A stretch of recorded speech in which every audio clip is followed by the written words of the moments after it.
Let's have a look at Abu Dhabi, और Abu Dhabi के हम पूरे लेट्स फाइंड आउट कि अबू धाबी में जो ग्राउंड का जो सिचुएशन वो क्या रही है। सो ये फर्स्ट इनिंग टोटल्स दिखा रहे हैं, और अगर देखिए this is telling a story. अगर आप 170 प्लस रन बनाते हैं तो यू आर विनिंग, आपके चांसेस बहुत ज़्यादा है। देखिए अफगानिस्तान ने हांगकांग के खिलाफ 188 बनाए, इंडिया ने ओमान के अगेंस्ट 188 बनाए, जीत गए। लेकिन जो टोटल्स 140s में है, या हांगकांग का 143 अगेंस्ट बांग्लादेश का 139, वो दोनों मैचेस हार गए। सो स्वीट स्पॉट जो है ना अराउंड 170 है, इससे नीचे रिस्क है और इससे ऊपर जीत के चांसेस स्ट्रॉन्ग है अबू धाबी में। सो looks like 170 is a magic number, but also conditions में हम लोग ये भी बात करेंगे कि श्रीलंका ने यहाँ पर अफगानिस्तान के खिलाफ 169 भी बनाए थे एंड दे लॉस्ट। क्या इसका ये मतलब है बॉलिंग इज द रियल की और नॉट? हमारे साथ हमारे senior sports journalist Abdul Majid Bhatti भी। अब भट्टी साहब, आई नो आप ग्राउंड की तरफ जा रहे हैं, अब अगर उससे पहले कोई आपके पास प्लेइंग 11 की कोई अपडेट्स आई हैं कि एनी चेंजेस और नॉट?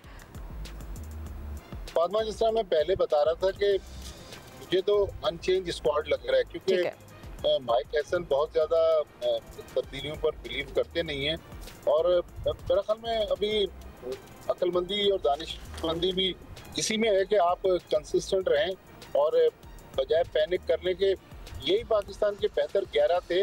अगर कप्तान उनसे बेहतर रिजल्ट लें, क्योंकि बेहतर रिजल्ट लिए जा सकते थे इंडिया के मैच, लेकिन वहाँ पर कप्तान और हेड कोच जो हैं उन्होंने उस तरह एक्टिव रोल प्ले नहीं किया जिस तरह करना चाहिए था। लेकिन श्रीलंका की टीम रिसेंटली देखें, बांग्लादेश के खिलाफ होम ग्राउंड पर वो T20 सीरीज हार चुके हैं। तो ये नहीं कि श्रीलंका की टीम अनबीटेबल है, लेकिन पाकिस्तान को अभी तक हमने जो 2 मैच इस टूर्नामेंट में जीते, दोनों एसोसिएट कंट्री से जीते हैं। लिहाजा किसी टेस्ट कंट्री को हराने के लिए टूर्नामेंट में अपनी उम्मीदों को जिंदा रखने के लिए मेरा ख्याल में अच्छी क्रिकेट तो खेली है, लेकिन कप्तान और हेड कोच को बेहतर और वो फैसले करने जो टीम को आगे ले जा सके। एंड यू नो अहमद, हम लोग इतने प्राउड होते कि हमारी बॉलिंग जो थी वो एक्स फैक्टर है, and I think we expect more. किस तरह बॉलिंग कराई जाए अगेन, जैसे अभी मैं निशांका की देख रही थी, the strike rate, he is एक साइलेंट असैसिन है, तो किस तरह की बॉलिंग शाइन को करानी चाहिए against him? And the same someone like Mendis, वो ग्लू कर लेते हैं अपनी चेस को, आई मीन रोटेट करते हैं, एंड हाउ शुड अब्रार बोल टू हिम एज वेल? तो ये बहुत सारी बातें होंगी कि हमें किस तरह की बॉलिंग करानी है। बैटिंग की तो हमने बात कर ली। देखिए सिंपल सी बात है कि आप शाइन की स्ट्रेंथ क्या है, नया बॉल को अंदर लेके आना, ठीक है। अगर तो पहला बॉल करने जा रहे हैं तो जरूर ट्राई करें, बॉल को स्विंग करने की ट्राई करें। 1-2 बॉलों में पता लग जाता है बॉल स्विंग हो रहा है कि नहीं हो रहा। अगर तो स्विंग हो रहा है तो ठीक है, आगे से एक आधा बॉल ट्राई चांस ले लें एक आधे ओवर के लिए। अगर नहीं हो रहा है तो जो हार्ड लेंथ है वहां पे बॉल रखें 3 विकेटों के दरमियान में।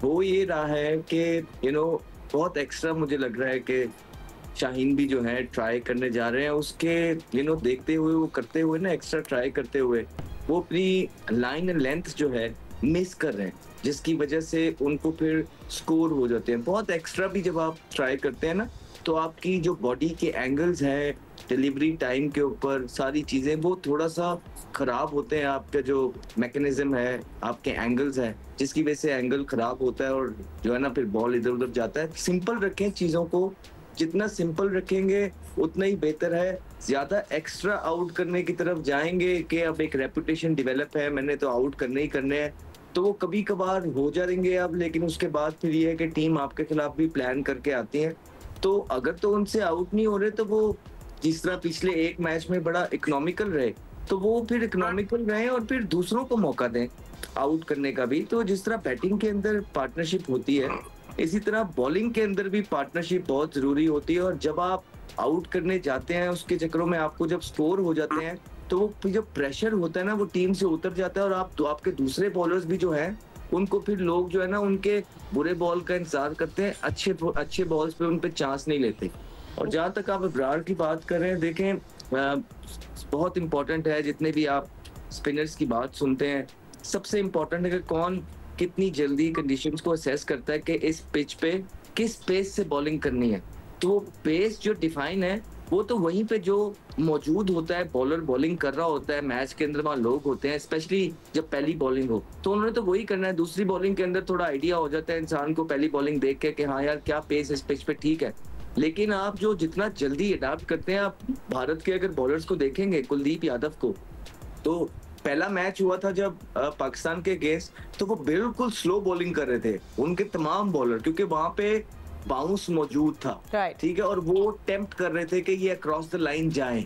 तो पिछला मैच जो हुआ है भारत के साथ पाकिस्तान का, वहां पे उन्होंने बकतरे तेज बॉलिंग की है, बिकॉज बैटिंग के लिए अच्छा पिच था और पिच से स्पिनर का जो है टाइम मिल रहा था और बैकफुट पे मैनेज हो रहा था। उन्होंने तो ये कर लिया शुरू में देख के। अब हमारे लिए तो बड़ा आसान था कि उनको देख के हाँ यार किस पेस से बॉलिंग हो रही है, हम इजीली जो है ना अडेप्ट कर जाए। हमने वो भी नहीं किया।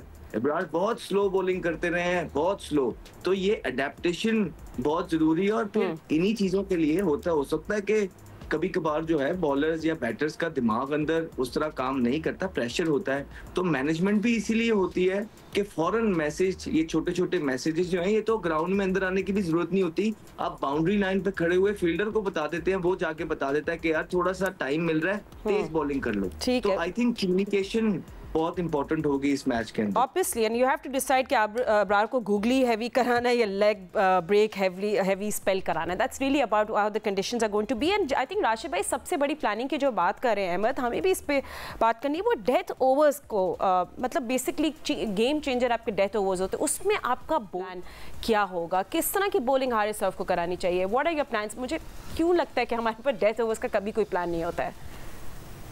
देखिए अबू धाबी चेंज है, हमने शारजा में देख लिया, दुबई में देख लिया। यहाँ पे ना पावर प्ले में फास्ट बॉलर चलते हैं। यहाँ पे अहमद खेले हुए में एक मैच कोई खेला था बैट्समैन का, तो ये फास्ट बॉलर का जो डेटा बोलता है ना यहाँ का, एशिया कप का, उसमें 14 विकेट गिरी हैं 17 की एवरेज से, और स्पिनर ने 3 विकेट लिए हैं 30 की एवरेज। तो ये देखना पड़ेगा हमारे कोचेस को, स्पिन और पेस का। यहाँ पे दोनों ग्राउंड का अगर मवाजना करें, अबू धाबी सपोर्टिंग पिचेस होती हैं जो कि हर एक को सपोर्ट करती हैं।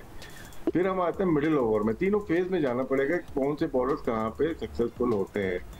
पेसर ने 7 से 15 ओवर में 7 विकेट लिए हैं, स्पिनर्स ने 14 विकेट लिए हैं। इसका मतलब है कि यहाँ पे स्पिनर कामयाब है, लेकिन स्पिनर के खिलाफ रन बहुत तेजी से बने। 145 के स्ट्राइक रेट से मिडिल ओवर में रन बने। तो आपको मिक्स एंड मैच यहाँ पे करना पड़ेगा। अब आपने बात की डेथ ओवर की, लास्ट ओवर की, 16 से 20 ओवर की, स्पिन और पेस का मवाजना कर लेते। यहाँ पे 14 विकेट लिए पेसर्स ने, 5 विकेट लिए स्पिनर्स ने, लेकिन दोबारा हम पेसर्स के ऊपर आ जाते हैं। तो जो भी मैच को एनालाइज करेगा या स्ट्रेटेजी प्लान कर रहा होगा, यहाँ के डाटा को जरूर देखना पड़ेगा। पुराने नहीं, अभी जो मैचेस हुए हैं रिसेंटली उनको देखना पड़ेगा। वहां पे आपको हारिस भी अच्छी बॉल करते हुए नजर आएंगे। अगर थोड़ा सा बॉल कैरी कर रहा हो, पिच के ऊपर बहुत डिपेंड करता है। अगर बॉल नहीं निकल रहा तो रिवर्स भी नहीं निकल रही होती बॉल, पिच को कैरी जरूरी है और यहाँ पे कैरी करती है थोड़ी बहुत। तो इसलिए हमारे आज मुझे उम्मीद है कि हमारे फास्ट बॉलर अच्छी बॉलिंग कर सकते हैं। बात ही अबरार की, अहमद ने बड़ा अच्छा डिस्क्राइब किया उनको। देखें, मैंने जितना भी देखा है उनको, वो लेफ्ट हैंडर को राउंड विकेट आते हैं और पेस से बॉलिंग कर रहे होते हैं। उनको मैं देख के खुद हैरत में आ गया। इतनी फ्लाइट, और उसको उसके स्लॉट में बॉल गिर रही थी, अंदर आ रही थी, और वो तो बहुत ही मास्टर प्लेयर है। लॉन्ग ऑन से लेके डीप मिड विकेट तक, स्क्वायर लेग तक। एक ही बॉल खराब की उसने ऑफ स्टंप के बाहर, उसी पे वो आउट हुआ, वो गिर गई थी। तो ऐसे प्लेयर्स को आपको पहले से करना पड़ता है कि कहाँ पे खेलते हैं ये। किसी भी बॉलर ने अभिषेक शर्मा को ऑफ स्टंप के बाहर, चाहे पेसर दो चाहे स्पिनर दो, उनको उनके रेंज में बॉलिंग दी गई है, खराब बॉलिंग की है, जिसका बहुत फायदा उठाया है। तो इसी तरह अबरार हो या ताइम हो या कप्तान हो, जो भी बॉलिंग करे उसके मुताबिक करे कि यार बैट्समैन को कहाँ पे बॉल करनी है। ये तो इसका स्ट्रॉन्ग पॉइंट तो नहीं है, तो इसका ख्याल करना पड़ेगा। और इसको मेरे ख्याल से स्पिन और पेसर दोनों ही यहाँ पे कामयाब होते हैं, लेकिन वक्त होता है कौन सी फेज में। एब्सोल्युटली। एंड भट्टी साहब, पाकिस्तान के लिए आपको क्या लगता है वैसे इन अबू धाबी सबसे बड़ा चैलेंज क्या होगा? एंड साथ साथ प्लीज़ ज़रा रैप अप करते हुए ये ज़रूर बताइएगा कि Pakistan, you know, working day है अबू धाबी में of course, but you know क्या है लोगों का normal sentiments against Pakistan team, या पाकिस्तान टीम को सपोर्ट वो मिल रही है कि नहीं? फातिमा, मैंने पाकिस्तान इंडिया के दुनिया भर में दर्जनों मैच कवर किए हैं, लेकिन ये जो परसों मैच हुआ है उसमें पहली बार मैंने ऐसे देखा कि पाकिस्तान इंडिया मैच में कुछ 30-35% ग्राउंड खाली था, और जो ग्राउंड में लोग थे 65-70% उसमें ज्यादातर इंडियंस थे।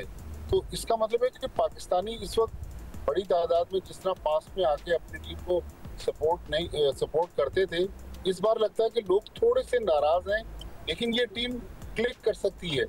लेकिन मेरा ख्याल में जो अबू धाबी में चैलेंज होगा वो श्रीलंका के स्पिनर्स होंगे। वो कहते तो हैं माइक हैसन के जी बाबर आजम जो है वो अटैकिंग क्रिकेट खेले स्पिनर्स पे, लेकिन यहाँ जो लोग आए हैं हमारे जो बैटर्स हैं वो भी स्पिनर्स के खिलाफ स्ट्रगल कर रहे हैं। हमने कुलदीप यादव के खिलाफ खेला, देखा उनको दूसरे स्पिनर्स के खिलाफ। मेरा ख्याल जो श्रीलंका के लेग स्पिनर हैं हसरंगा, वो बैटर्स के लिए अपने 4 ओवर्स में मुश्किल डाल सकते हैं। लिहाजा स्पिन वर्सेस पाकिस्तान की बैटिंग, ये थोड़ा सा एक मुझे ऐसा फैक्टर लगता है कि जहां स्पिन पे पाकिस्तान टीम अभी तक इस टूर्नामेंट में स्ट्रगल करती है। जी, लिख रहा है पाकिस्तान का स्ट्राइक रेट मैं देख रही थी versus spin in middle overs it's 120, that's below tournament का एवरेज जो 134 है। तो हसरंगा के सामने पाकिस्तान का हम देख रहे हैं मिडिल ऑर्डर अभी तक स्ट्रगल करता हुआ था। सो यस, उनके रिस्ट स्पिन के आगे नवाज होंगे, आगा, ये टिक पाएंगे या नहीं, या कोलैप्स हो जाएगा, इस पर हमें नजर रखनी पड़ेगी। And will have to check how Pakistan इनके साथ टैक्टफुली इनके साथ डील करता है। राशिद भाई, let's talk about toss. Hard question, toss I know हमारे हाथ में नहीं है, मगर क्या होगा टॉस का? जैसे अभी शायद भट्टी साहब या अहमद बता रहे थे कि एक मैच अफगानिस्तान से हुआ, बांग्लादेश से हुआ, बांग्लादेश ने इनको बैटिंग करा रही, बैटिंग बहुत स्ट्रॉन्ग है। स्ट्रॉन्ग का मतलब ये बहुत समझदारी से खेलते हैं, ये क्रॉस शॉट नहीं खेलते। इनको पता है कितने रन, 8-9 रन तो ये आराम से ले रहे थे। बीच में 2 ओवर तेज खेलते निकाल लेते मैच को। तो इनको बहुत अच्छी गेम अवेयरनेस है चेजिंग में। तो पाकिस्तान अगर जीतता है तो मेरे ख्याल से बैटिंग करानी चाहिए।